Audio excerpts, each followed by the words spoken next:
Behind me, crews are working to clean up the mess left at one of the 3 Hollady homes impacted by this mudslide.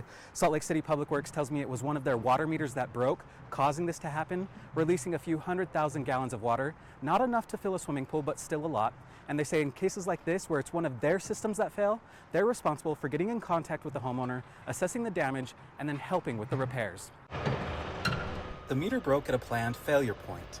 They're subject to open air and corrosion and everything else, and much closer to the surface than the water mains, and so their service life is much shorter. Jason Draper says had this happened in a flat area, the damage likely would have been secluded to the road. Unfortunately, in this case, we're on such a steep hillside that it drained out at the bottom and continued to drain out the bottom and saturate the hillside, and eventually that water was enough to release the soil and a mudslide down the hillside, causing issues for 3 homes. We'll be replacing landscaping and retaining walls and anything else that was impacted by this. In Centerville, a water main break caused major damage to Main Street. It's an older PVC pipe, about 40 years old.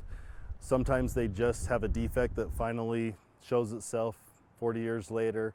There could be movement in the earth from the temperature fluctuations, the hot to cold. We'll see a lot of shifts sometimes, and unfortunately these are the results of that. Dave Walker says no private property was damaged.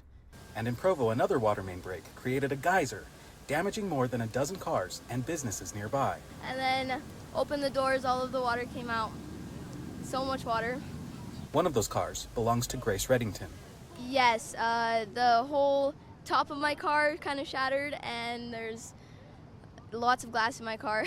In American Fork, there was an irrigation line break. Right now our crews are finishing up removing the section of the line that was cracked, putting in a new section, and then putting sleeves on it to tie it back up. Camden Bird says drinking water was not affected and no property was damaged. And that we were able to get it repaired. Main line 24 inches in basically 24 hours is quite an accomplishment that our Public Works was able to do. In terms of this case, Salt Lake City Public Works tells me this water meter was about 20 years old, and as a department, they work to check all of their water meters every 5 years. Reporting from Hollady, Kate Garner, ABC4 News.